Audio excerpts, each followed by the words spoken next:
Hanouka Sameach.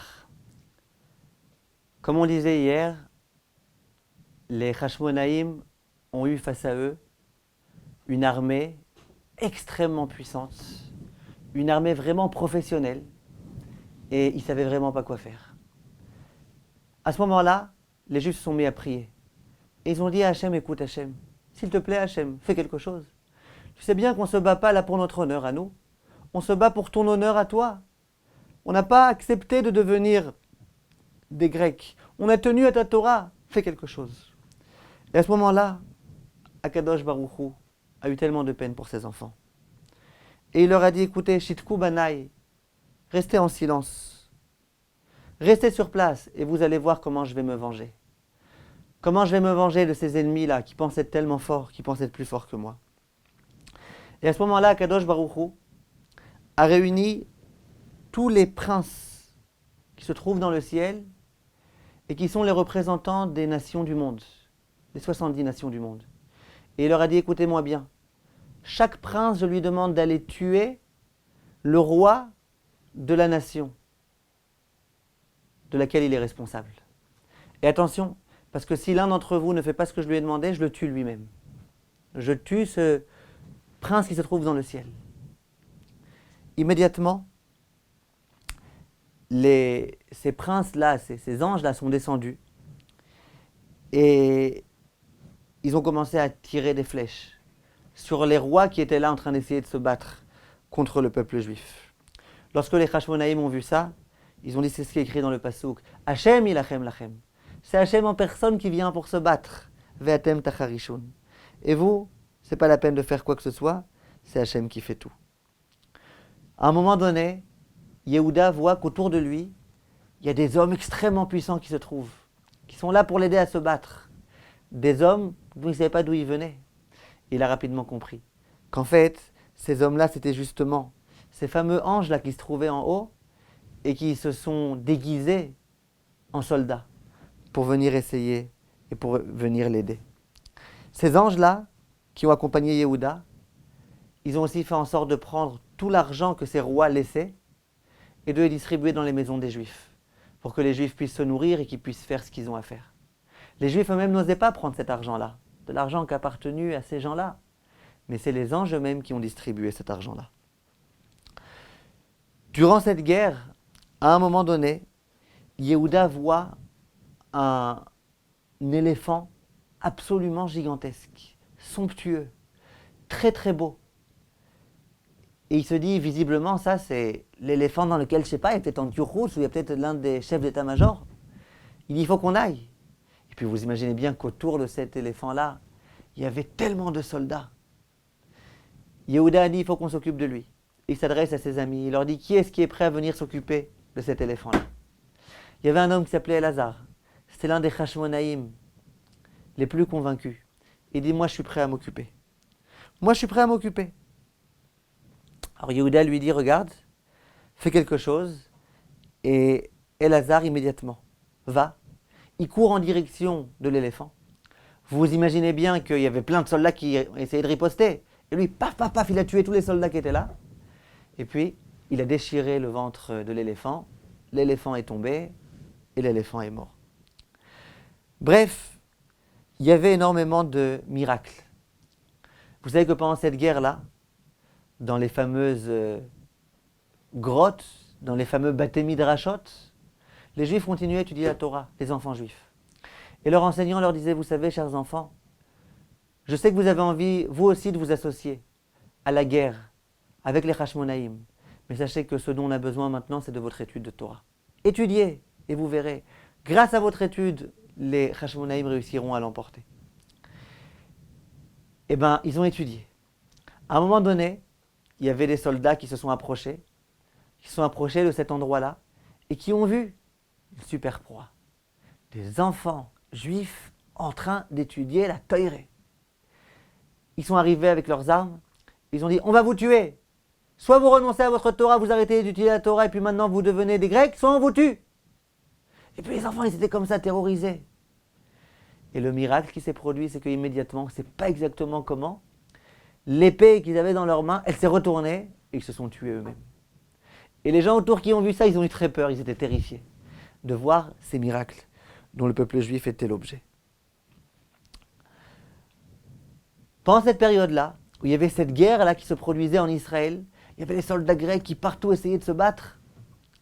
Au même moment, Antiochos a connu une défaite.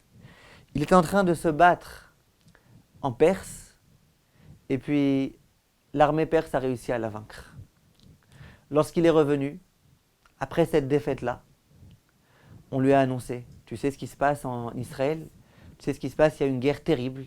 Et puis Yehuda Maccabi continue, il essaye de se battre. Et je ne sais pas si tu sais le nombre de miracles dont ils ont été l'objet. Le nombre de miracles. Antiochos, toujours aussi déterminé, il dit, cette fois-ci, moi-même je vais venir avec tous les soldats qui me restent. Et puis c'est fini, on va les battre à plat de couture, on va tous en finir avec eux, on va transformer Jérusalem en un cimetière, tout le monde va mourir, il va y avoir du sang dans toutes les rues de Jérusalem, ça suffit, combien ils vont nous faire souffrir ces juifs, on va faire quelque chose. Et en chemin, il prend tous les soldats qu'il peut, toutes les personnes qu'il rencontre, il leur promet monts et merveilles, je vous donnerai de l'argent, juste venez vous battre avec moi, il faut qu'on en finisse avec les juifs. Et voilà qu'en plein chemin, monsieur Antiochos a terriblement mal au ventre. Il a mal, aïe, aïe, il se met à crier, aïe, aïe. Et puis il regarde ses mains, il voit sur ses mains qu'il y a des plaies. Il a la lèpre. Il y a du sang qui coule de ses mains. Il a mal au ventre. Il a mal, il est obligé de s'allonger. Il s'allonge par terre comme ça. Et ses conseillers lui disent, écoute, peut-être qu'il vaut mieux que tu rebrousses chemin. Tu rentres à la maison. Quand tu te sentiras mieux, tu iras, Bezrat Hashem, vaincre les Juifs. Pour l'instant, rentre à la maison. Et lui, il dit, pas du tout. J'irai le plus vite possible. Et on va en finir avec ces Juifs. Et plus ça va, plus il a mal.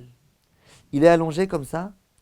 Et puis, ces soldats lui disent, mais comprends qu'il y a quelque chose là, c'est pas le moment. N'importe quel gamin aurait compris. D'un coup comme ça, une plaie tellement forte qui frappe Antiochos. Il y a quelque chose. Et lui, il continue. Et il dit, pas du tout. Moi, je vais vaincre tout Jérusalem. Moi, je suis plus fort que tout le monde. Et moi, je vais réussir. Ah, j'ai mal. Et je m'en fous, moi. Tous les Juifs, je vais réussir à les battre. C'est rigolant, non? Eh bien, c'est comme ça. Et puis, il continue et il dit à son armée, dépêchez-vous. Et il a tellement mal. Et puis il continue et il dit, moi je suis le maître de l'univers. Moi, la mer, elle m'appartient. Moi, la terre, elle m'appartient. Moi, je peux transformer la mer en terre, la terre en mer. Il voit que lui-même, il a du mal à s'assumer. Mais non, il se sent être le maître de l'univers. Et voilà que, à un moment donné, ce Antiochos là, qui parle avec tellement comme ça, alors qu'il a complètement mal, tellement d'assurance. À un moment donné, la charrette dans laquelle il était, qui était conduite par des chevaux, elle arrive face à un éléphant. L'éléphant, il est effrayé, et il se met à rugir. Wouh! Les chevaux, ils ne savent pas ce qui leur arrive, ils vont dans tous les sens, ils commencent à cabrer. Et puis d'un coup, la charrette dans laquelle était Antiochos se renverse. Antiochos, pouf, fait un grand plongeon, paf! Il arrive par terre, ses os se sont littéralement broyés. Il était allongé. Déjà, à l'époque, c'était pas très joyeux, avec la lèpre qu'il avait, tout son corps plein de sang. Il y a des odeurs infernales qui commencent à se dégager de son corps, de ses plaies. Et puis les soldats qui étaient autour de lui, ils essayent de l'aider, mais au bout d'un moment, ça commence à devenir insupportable. Ils lui disent, bon, alors qu'est-ce qu'on fait? Et il lui dit, non, attendez, ça va aller mieux. Et puis eux, ils ne savent pas quoi faire. À un moment donné, un soldat dit, bon, qu'est-ce qu'on fait là? L'autre, il dit, moi je te conseille, on s'en va, parce qu'on n'a plus rien à faire. On va rester avec lui là. Il commence à sentir très mauvais, il est dérangeant. Et puis, qu'est-ce qu'on va faire? Il lui dit, s'il vous plaît, ne m'abandonnez pas, restez avec moi. Mais les soldats décident de s'en aller. Et voilà qu'Antiochos reste tout seul, comme une vieille chaussette. Il ne peut pas se déplacer, il ne peut rien faire. Il y a des flaques de sang à côté de lui, le sang qui se découle de ses plaies. Et puis à ce moment-là, écoutez bien, À ce moment-là, il s'adresse à Dieu. Et il dit à Dieu, oui Dieu, je suis conscient. Je sais que c'est toi qui fais chuter les gens qui s'enorgueillissent, qui se pensent être les plus grands. Et je sais que si tu m'as fait ce que tu m'as fait, c'est parce que je me suis envolé, c'est parce que j'ai fait souffrir tes enfants. Je te demande, Hachem, pardonne-moi, guéris-moi. Et je te promets que si tu me guéris, j'irai à Yerushalayim et je donnerai tout mon argent à Yerushalayim. Et on construira Yerushalayim de la façon la meilleure. Il pensait que de cette façon-là, Dieu allait entendre sa prière et qu'il allait le guérir. La suite, demain, Bezrat Hachem. Chanukah Sameach.